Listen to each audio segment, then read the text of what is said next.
গতকাল রাতে ছেলে আমাকে জিজ্ঞেস করল, মা, তুমি কি কখনো একা বোধ করো?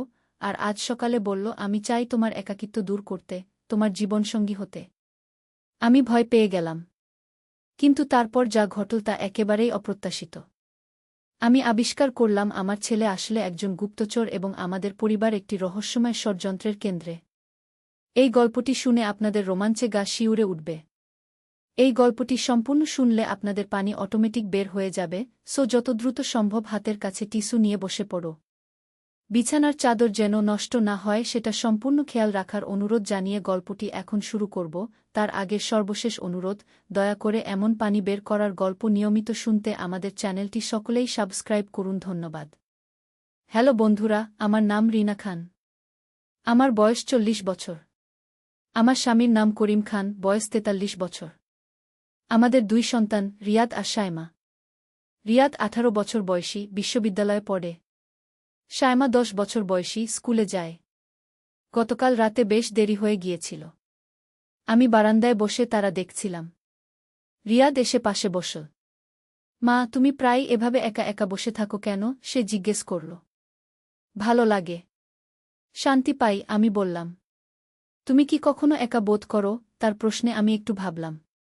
হ্যাঁ, মাঝে মাঝে। তোর বাবা অফিসের কাজে প্রায় বাইরে থাকেন।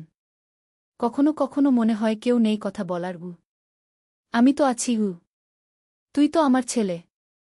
বন্ধুর মতো কথা বলা যায় না? রিয়াদ আমার দিকে এক অদ্ভুত চোখে তাকাল। তার চোখে এক ধরনের রহস্যময়তা ছিল যা আমি আগে কখনো লক্ষ্য করিনি। আজ সকালে উঠে চা বানাচ্ছিলাম। রিয়াদ এসে বলল, মা, গতকালের কথা ভাবছিলাম। কোনো কথা? তোমার একাকিত্বের কথা। সে আমার পাশে দাঁড়াল। আমি একটা সমাধান পেয়েছি। কি সমাধান? আমি তোমার জীবনসঙ্গী হব। আমি চমকে তাকালাম। কি বললি? মা, তুমি একা বোধ করো কারণ তোমার কোনো সঙ্গী নেই। আমি তোমার সঙ্গী হতে চাই। তুই তো আমার ছেলে। আমি তোমার ছেলে এবং তোমার সঙ্গীও হতে পারি কি? তার যুক্তি শুনে আমি কিছুই বলতে পারলাম না। আমি তোমাকে ভালোবাসি মা। তোমার একাকিত্ব দূর করতে চাই। বিয়ে করো আমাকে। কিন্তু কোনো কিন্তু নেই। সে আমার হাত ধরল। আমি তোমার সবচেয়ে ভালো সঙ্গী। আমি তোমাকে চিনি, বুঝি। চায়ের কেটলি থেকে ধোঁয়া বেরোচ্ছিল আর আমার চোখ জ্বালা করছিল। কিন্তু হঠাৎ করে রিয়াদ আমার কানের কাছে এসে ফিসফিস করে বলল, মা, আমি তোমাকে সত্যি বলছি। আমি তোমার ছেলে নই। আমার মাথা ঘুরে গেল। কি বলছিস তুই? আমি একজন সিক্রেট এজেন্ট। আমার আসল নাম রিয়াদ খান নয়। আমার নাম আরিফ হাসান। আমি গত 2 বছর ধরে তোমাদের পরিবারে গুপ্তচর হিসেবে থাকছি। আমি হতভম্ব হয়ে তার দিকে তাকিয়ে রইলাম। তুই কি বলছিস? মা। না, রিনা আপা, আমি তোমাকে সব সত্যি বলবো। তবে আগে বসো। আমি কাঁপা কাঁপা পায়ে চেয়ারে বসলাম। রিয়াদ। না, আরিফ তার পকেট থেকে একটা আইডি কার্ড বের করল। সেখানে লেখা বাংলাদেশ গোয়েন্দা সংস্থা, এজেন্ট আরিফ হাসান। আমার বয়স আসলে 25 বছর। আমি ন্যাশনাল সিকিউরিটি ইন্টেলিজেন্সে কাজ করি। তোমাদের পরিবার একটা বড় ষড়যন্ত্রের কেন্দ্রে। কি ষড়যন্ত্র? আমি কোনমতে জিজ্ঞেস করলাম। তোমার স্বামী করিম খান একটা আন্তর্জাতিক চোরাচালান চক্রের নেতা। সে মাদক আর অস্ত্রের চোরাচালান করে। আমাদের 3 বছরের তদন্তে এটা প্রমাণিত হয়েছে। আমার মনে হলো আকাশ ভেঙে পড়ল। না, এটা সম্ভব নয়। করিম একজন ব্যবসায়ী। তার ব্যবসা শুধু ধোঁকাবাজি। তার আসল কাজ অবৈধ। আর শায়মা? শায়মার কি? শায়মাও এই চক্রের অংশ। সে তোমার আসল মেয়ে নয়।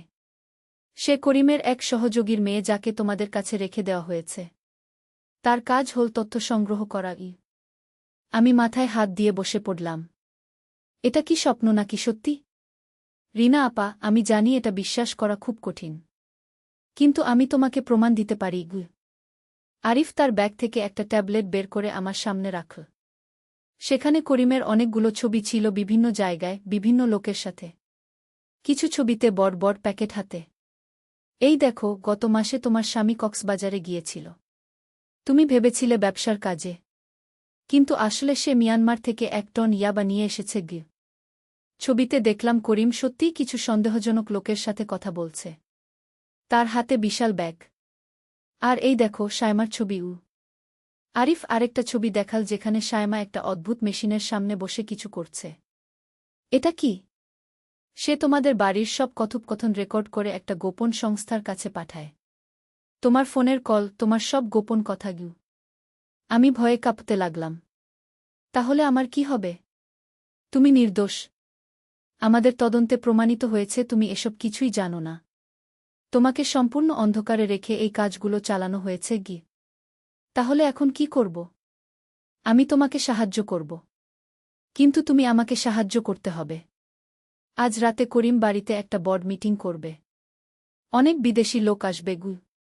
তুই কিভাবে জানিস? আমি 2 বছর ধরে তাদের সব গোপন পরিকল্পনা জানি। আজ রাতে তারা 5 কোটি টাকার একটা ডিল করবে। আর আমাদের পুলিশ তাদের হাতে নাতে ধরবে। কিন্তু শায়মা? সে তো আমার মেয়ের মতো। শায়মার আসল বাবা মা রাশিয়ায় থাকে। তারাও এই চক্রের অংশ। শায়মা মাত্র 10 বছর বয়সেই প্রশিক্ষিত গুপ্তচর। আমি কাঁদতে শুরু করলাম। আমার জীবন তাহলে একটা মিথ্যা? আরিফ আমার কাঁধে হাত রাখল। রিনা আপা, তুমি একজন ভালো মানুষ। তোমার দোষ নেই। কিন্তু এখন তোমাকে সিদ্ধান্ত নিতে হবে। তুমি কি আমাদের সাহায্য করবে? আমি কি করব? আজ রাতে যখন মিটিং চলবে তুমি বাড়িতে থাকবে। আমি তোমাকে একটা ছোট রেকর্ডার দেব। তুমি সেটা অন করে রাখবে, যাতে সব কথোপকথন রেকর্ড হয়। কিন্তু যদি ধরা পড়ি? ধরা পড়বে না। আমি তোমার পাশেই থাকব। তুমি শুধু স্বাভাবিক থাকবে। আমি অনেক ভেবে বললাম, আচ্ছা আমি তোমাকে সাহায্য করব। কিন্তু তুই কি সত্যিই আমার ছেলে নন? না আপা। আমি সত্যিই একজন এজেন্ট। কিন্তু এই 2 বছরে তুমি আমার মায়ের মতো হয়ে গেছ। আমি তোমাকে ভালোবাসি, কিন্তু সেটা ছেলের ভালোবাসা। তাহলে সকালে যা বলেছিলি? সেটা ছিল আমার প্ল্যানের অংশ। আমি চেয়েছিলাম তুমি বিভ্রান্ত হয়ে যাও। আমি ভয় পেয়ে গেলাম। কিন্তু তখনই দেখলাম আরিফ সিডির নিচে দাঁড়িয়ে আছে। সে আমাকে ইশারা করল চুপ থাকতে। করিম বলল, রিনাকে ডাকো। আমি কাঁপা কাঁপা পায়ে নিচে নেমে গেলাম। রিনা, তুমি কার সাথে ফোনে কথা বলেছিলে আজ? কে? কেন? সত্যি বলো। নইলে হঠাৎ করে আরিফ বলল, বাবা আমার সাথে। তোর সাথে কেন? আমি মায়ের জন্য একটা সারপ্রাইজ প্ল্যান করছিলাম। কাল তার জন্মদিন। করিম একটু শান্ত হল। আচ্ছা ঠিক আছে, তুমি উপরে যাও। কিন্তু তখনই বাড়ির চারপাশে গাড়ির শব্দ শুনতে পেলাম। অনেকগুলো গাড়ি। করিম চিৎকার করল, পুলিশ! সবাই পালাও! হঠাৎ করে বাড়ির সব দরজা ভেঙে পুলিশ ঢুকে পড়ল। তারা চিৎকার করছিল, কেউ নড়বে না। হাত উপরে তুলো। আরিফ আমার হাত ধরে বলল, আপা চিন্তা করবেন না, সব ঠিক হয়ে যাবে। করিম আর তার সাথীরা হাত তুলে দাঁড়িয়ে রইল। শায়মা কাঁদতে শুরু করল। পুলিশ অফিসার এসে বলল, করিম খান, তোমাকে গ্রেফতার করা হল মাদক ও অস্ত্র চোরাচালানের অভিযোগে। আরিফ তার আসল পরিচয় দিল। আমি এজেন্ট আরিফ হাসান, এই অপারেশনের দায়িত্বে। পুলিশ অফিসার বলল, চমৎকার কাজ আরিফ। করিম আমার দিকে তাকিয়ে বলল, রিনা তুমি জানতে? আমি কিছুই জানতাম না করিম। আজকেই জেনেছি তুমি কি কাজ করো। করিম মাথা নিচু করে বলল, আমি তোমাকে এর মধ্যে জড়াতে চাইনি। পুলিশ তাদের সবাইকে নিয়ে গেল। আরিফ আমার কাছে এসে বলল, আপা তুমি খুব সাহসী। তোমার সাহায্য ছাড়া এই অপারেশন সফল হতো না। এখন আমার কি হবে? তুমি সম্পূর্ণ নিরাপদ। সরকার তোমাকে নতুন পরিচয় দেবে, নতুন জায়গায় থাকার ব্যবস্থা করবে। আর তুই?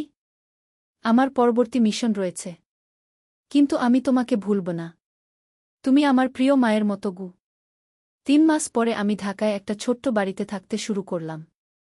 সরকার আমাকে একটা কাজ দিয়েছিল, নতুন নাম, নতুন জীবন। একদিন দেখি আরিফ এসেছে। আপা কেমন আছেন? ভালো। তুই কেমন? আমি এবার বিয়ে করব। আমার ম্যাম আপনার সাথে দেখা করতে চায়। তোর ম্যাম? হ্যাঁ, আমার সিনিয়র অফিসার, আমার বস। তার নাম রোকসানা। তিনি জানতে চান সেই মহিলার সাথে যিনি আমাকে মায়ের মতো ভালোবেসেছেন। তুই এত বড় গুপ্তচর অফিসারের কাছে আমার কথা বলেছিস? আপা, তুমি আমার জীবনের একটা গুরুত্বপূর্ণ অংশ। আমার কোনো মা নেই। আমি অনাথ। কিন্তু সেই 2 বছরে তুমি আমার মা হয়েছিলে। আমি কেঁদে ফেললাম। তুই সত্যিই ভালো ছেলে। পরের সপ্তাহে রোকসানা এসেছিল। খুব সুন্দর একজন মহিলা। আন্টি, আরিফ আপনার কথা অনেক বলেছে। আমি তার সাথে বিয়ে করতে চাই। কিন্তু আপনার অনুমতি চাই। কেন আমার অনুমতি? আরিফ বলেছে আপনি তার মা। একজন ছেলের বিয়েতে মায়ের আশীর্বাদ দরকার। আমি খুশি হয়ে বললাম, আমার আশীর্বাদ আছে। আরিফের বিয়েতে আমি মায়ের মতো অংশগ্রহণ করলাম। সবাই আমাকে আরিফের মা বলে সম্মান করল। আজ 3 বছর হয়ে গেল। আরিফ আর রোকসানার একটা বাচ্চা হয়েছে। তারা আমাকে নানি ডাকে। কখনো কখনো মনে হয় জীবনে যা ঘটার তা ঘটে। আমি একটা মিথ্যা পরিবার হারিয়ে একটা সত্যিকারের পরিবার পেয়েছি। আরিফ প্রায়ই আসে আমার কাছে। বলে, মা তুমি কেমন আছো? আমি বলি, ভালো। তোর জন্য গর্বিত। কেন? তুই একজন সৎ মানুষ। তুই দেশের জন্য কাজ করছিস। গত মাসে করিমের বিচার হল। তার যাবজ্জীবন কারাদণ্ড হয়েছে। শায়মাকে তার আসল বাবা মায়ের কাছে পাঠিয়ে দেওয়া হয়েছে। আমি এখন একা নই। আমার একটা নতুন পরিবার আছে। আরিফ আমার ছেলে, রোকসানা আমার বৌমা, আর তাদের বাচ্চা আমার নাতি। আমি হাসপাতালে গেলাম। ফারহানা আমার সব পরীক্ষা করে বলল, খালা আপনি পুরোপুরি সুস্থ। কিন্তু একটা কথা। কি? আপনার আর একটা সন্তান হওয়ার সম্ভাবনা আছে। আপনার বয়স এখনো 40। যদি ইচ্ছা থাকে। আমি হেসে ফেললাম। আর বিয়ে করব না কি? সেটা আপনার ব্যাপার। আমি শুধু মেডিকেল অ্যাডভাইস দিলাম। সন্ধ্যায় শামিমার সাথে কথাটা বললাম। সে বলল, রিনা তোর তো এখনো অনেক জীবন বাকি। কিন্তু কার সাথে বিয়ে করব? আমার এক কলিগ আছে, ডক্টর রফিক। তার স্ত্রী মারা গেছে 3 বছর আগে।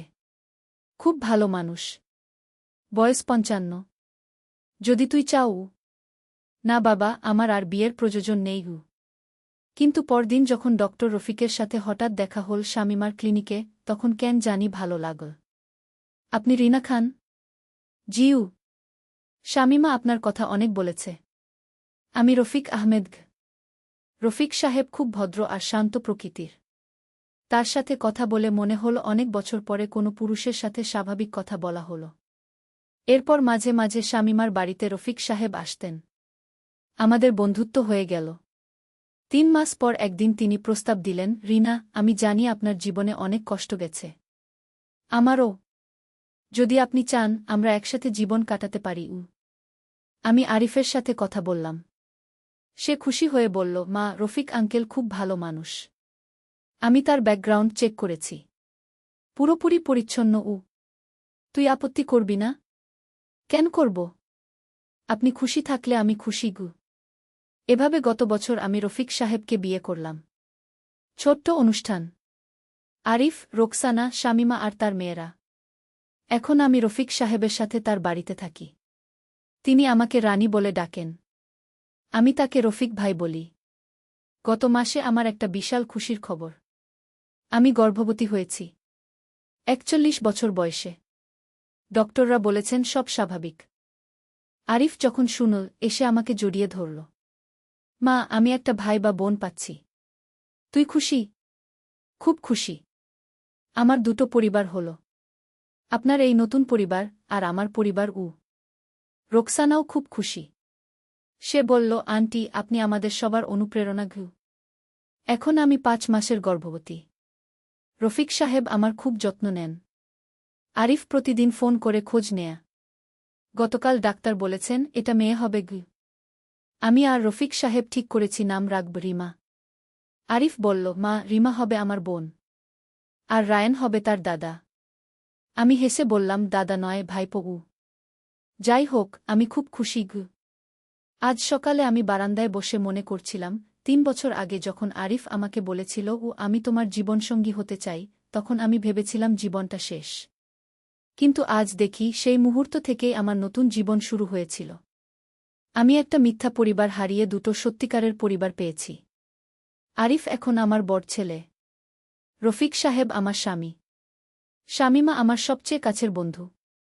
তার মেয়েরা আমার মেয়ের মতো। রোকসানা আমার বৌমা। রায়ান আমার নাতি। আর পেটে আমার মেয়ে রিমা। কখনো কখনো জীবনের সবচেয়ে কঠিন মুহূর্তগুলো আসলে নতুন অধ্যায়ের সূচনা। আমার জীবনে সেই ভয়াবহ রাতটা ছিল আমার নতুন জীবনের শুরু। আর এখন আমি জানি আমি আর কখনো একা নই। আমার চারপাশে অনেক ভালোবাসার মানুষ আছে। আরিফ যেমন বলেছিল, মা, আমি আপনার একাকিত্ব দূর করব, সত্যিই সে আমার একাকিত্ব দূর করেছে। শুধু সে একা নয়, আমার পুরো নতুন পরিবার। আমার গল্পের শেষ নেই। এটা একটা নতুন শুরু। রিমার জন্ম হবে আরও 4 মাস পরে। তার জন্য অপেক্ষা করছি। আরিফের মা হিসেবে, রফিক সাহেবের স্ত্রী হিসেবে, আর রিমার মা হিসেবে। জীবনটা সত্যিই অদ্ভুত। একদিন যেটা সবচেয়ে বড় সমস্যা মনে হয়, পরদিন সেটাই হয়ে ওঠে সবচেয়ে বড় আশীর্বাদ। আমি এখন একজন সম্পূর্ণ নারী। একজন মা। একজন স্ত্রী। একজন বন্ধু। একজন নানী। আর খুব শীঘ্রই আবার একজন নতুন মায়ের ভূমিকায়। এই গল্প শুনে যদি কেউ মনে করে যে জীবনে সব শেষ, তাহলে বলি, না, কিছুই শেষ নয়। একটা অধ্যায় শেষ হলে নতুন অধ্যায় শুরু হয়। আর সেই নতুন অধ্যায় হতে পারে আগেরটার চেয়ে অনেক সুন্দর। আমার নাম রিনা খান থেকে এখন রিনা আহমেদ। কিন্তু নামের চেয়ে বড় কথা, আমি এখন একজন পূর্ণাঙ্গ মানুষ। ভালোবাসায় ভরা, আনন্দে ভরা, স্বপ্নে ভরা। এই গল্প আমার নয়, এই গল্প আমাদের সবার। যারা মনে করি জীবনটা কঠিন, যারা মনে করি আমরা একা, যারা মনে করি সব শেষ, তাদের সবার। জীবন কখনো শেষ হয় না। শুধু রূপ বদলায়।